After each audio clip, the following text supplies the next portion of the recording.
Olá, pessoal. Sou o professor Jonathan Pierotti, professor do curso subsequente em Finanças. Nossa disciplina é Estatística Aplicada e hoje vamos falar de distribuição de frequência e medidas de posição. Uma distribuição de frequência é um método de se agrupar dados em classes de modo a fornecer a quantidade ou porcentagem dos dados em cada classe. Então, a gente vai representar os dados em uma tabela. Por exemplo, suponha que observamos as notas de 30 alunos em uma prova e obtivemos os seguintes valores. Estou colocando aqui os valores das notas desses alunos e a gente consegue... Aqui a gente não tem tanta organização, os números estão aqui soltos, uma sequência sem ser uma sequência crescente. Então, eu tenho aqui um rol, um conjunto de dados. Né? Aí aqui, olhando para esses números, a gente consegue identificar que o maior valor é 9,5 e o menor é 2,1. Para construir uma tabela de frequência, o primeiro passo já é fazer o quê? Calcular a amplitude do conjunto de dados. Nesse conjunto de valores aqui, a gente vai olhar com esses números aqui, com o maior e o menor, a gente consegue determinar essa amplitude, onde a amplitude vai ser quem? Vai pegar o máximo menos o mínimo. Você vai pegar o maior valor, que foi 9,5, menos o menor número, que é 2,1. Dá exatamente o quê? 7,4. Então, a amplitude aqui, a diferença entre o maior e o menor valor, a amplitude do conjunto de dados é esse. E a amplitude de cada classe, ou seja, de cada intervalo que eu vou construir na tabela, ele vai depender do número de classes que eu quero. Quantos intervalos eu quero numa tabela? Quero agrupar de quanto em quantos números? Isso vai me dar a amplitude da classe. Se eu quiser, por exemplo, a apresentação que eu trouxe aqui para vocês foram através de 4 classes. Ó. Eu vou ter 1, 2, 3, 4. Estou colocando aqui as notas em 4 classes. Ou seja, eu vou colocar elas em 4 intervalos. Pessoal, como eu quero colocar em 4 classes, então a amplitude de cada classe eu vou fazer o quê? Eu vou pegar exatamente a minha amplitude total aqui, que é 7,4, e vou dividir pelo número de classes que eu quero. Se eu estou colocando aqui em 4 classes, então aqui eu divido por 4. Se eu quisesse colocar uma quantidade de 6, quiser 6 classes, eu ia dividir por 6. Aqui, aí eu coloquei embaixo, arredonde convenientemente. A gente vai sempre pegar esse resultado aqui e aproximar para um valor inteiro, para facilitar a representação desses dados. 7,4 dividido por 4 vai dar quase 2, dá 1,80 e alguma coisa. Porque sabe que 8 dividido por 4 é 2. Então, 7,4 dividido por 4 é aproximadamente, vou colocar aqui, vou fazer o arredondamento logo, aproximadamente 2. Então, vai ser um número aproximado a 2. Então, é o que está sendo usado aqui. Ó. A amplitude da classe. Ó, observe que vale 2. Do 2 para o 4, mede 2. Do 4 para o 6, mede 2. Do 6 para o 8, mede 2. E do 8 para o 10, mede 2. Essa aqui é a amplitude de cada da classe. 2 unidades. A gente percebe que nem o 2 nem o 10 eles estão naquele conjunto de dados. O menor é o 2,1 e o maior 9,5. Mas a gente vai representar dessa forma aqui para facilitar o entendimento. Certo? Nesse primeiro intervalo aqui, ó, observe esse símbolo. Esse símbolo que eu tenho aqui, ele vai significar a mesma coisa de um intervalo que é fechado aqui à esquerda e aberto no lado direito. Isso quer dizer o quê? Quer dizer que o número 2 pertence ao conjunto, quero pegar os valores que começam no 2 e vão até antes do 4. Esse segundo grupo aqui são os valores que começam no 4 e vão até antes do 6. A terceira classe são os valores que começam no 6 e vão até antes do 8. E a quarta classe, os valores que começam no 8 e vão até antes do 10. Certo?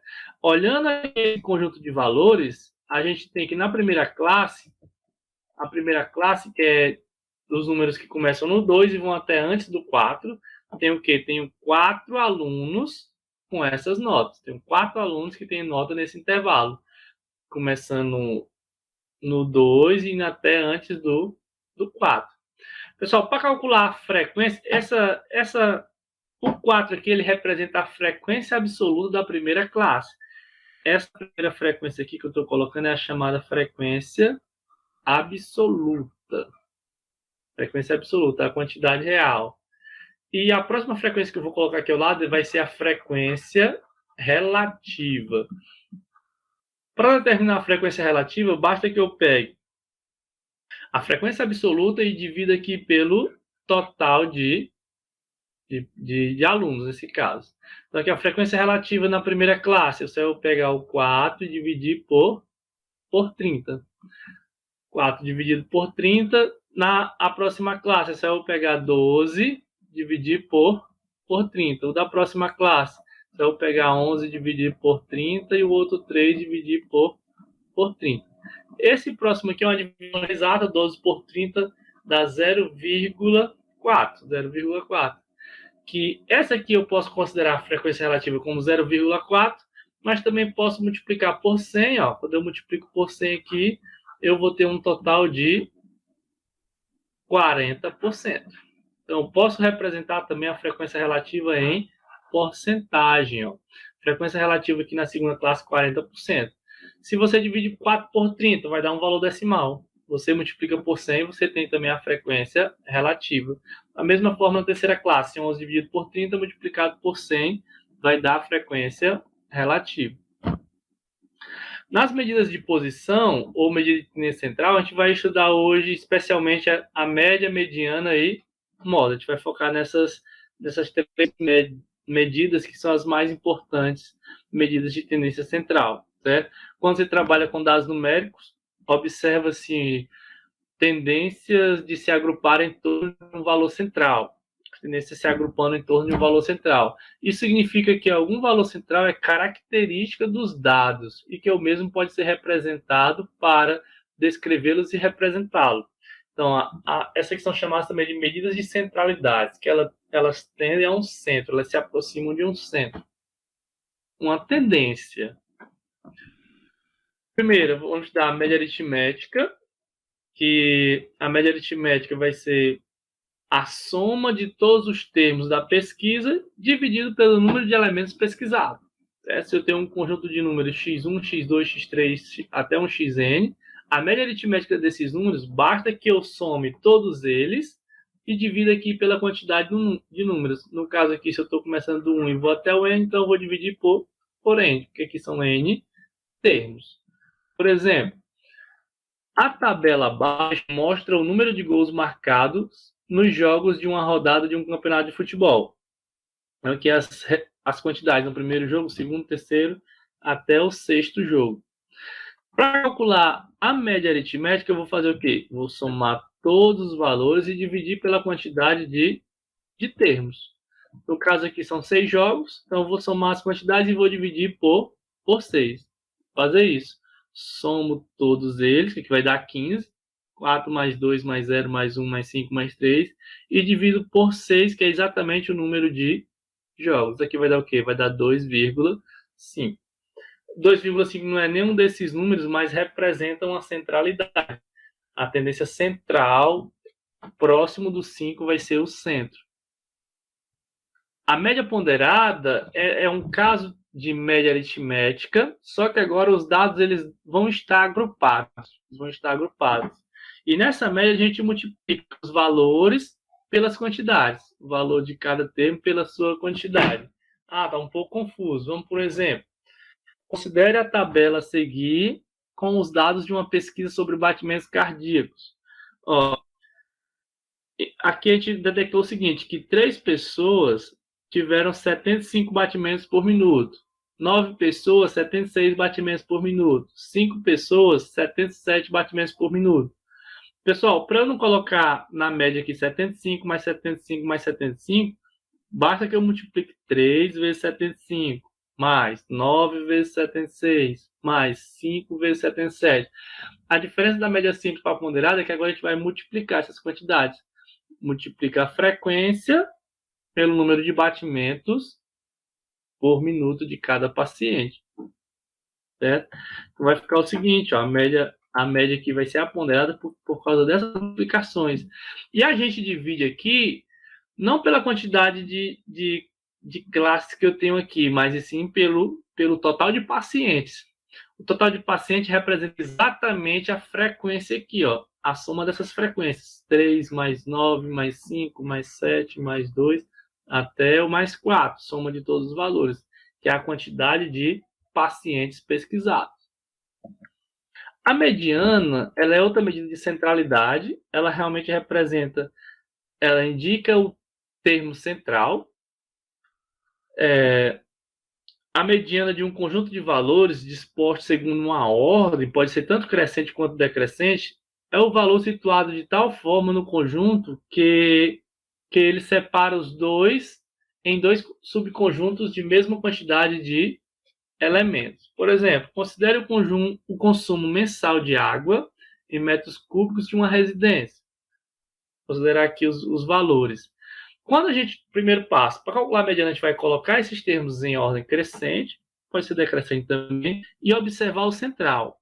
Sempre que a quantidade de termos é ímpar, eu vou ter somente um termo no centro. Vou ter somente um termo no centro. E esse termo é a mediana. O termo central é a mediana. Se a quantidade de termos é par, eu vou ter o quê? Eu vou ter dois termos centrais. A gente vai ter dois termos centrais. E depois que você coloca em ordem crescente, ficaram dois termos no centro, eu faço o quê? Eu calculo a mediana através da média aritmética desses centrais. No caso aqui, os 5 e os 6 estão no centro. Então, eu somo 5 mais 6 dividido por 2, que dá 5,5. A moda. A moda, pessoal, é o valor que mais aparece. Se eu tenho um conjunto de valores aqui, que os que mais aparecem, nesse caso aqui, não é o 6, mas o 9. O 9 aparece 1, 2, 3. Aparece 3 vezes. Então, a moda aqui é o 3. Os outros aparecem 1 vez.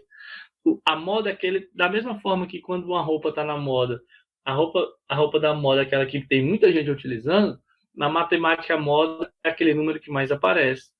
Se dois números aparecem da mesma quantidade, por exemplo, aqui o 12 aparece 2 vezes e o 13 aparece 2 vezes. Os dois vão ser moda. E aqui a gente chama até de uma sequência bimodal. Tem dois termos na moda.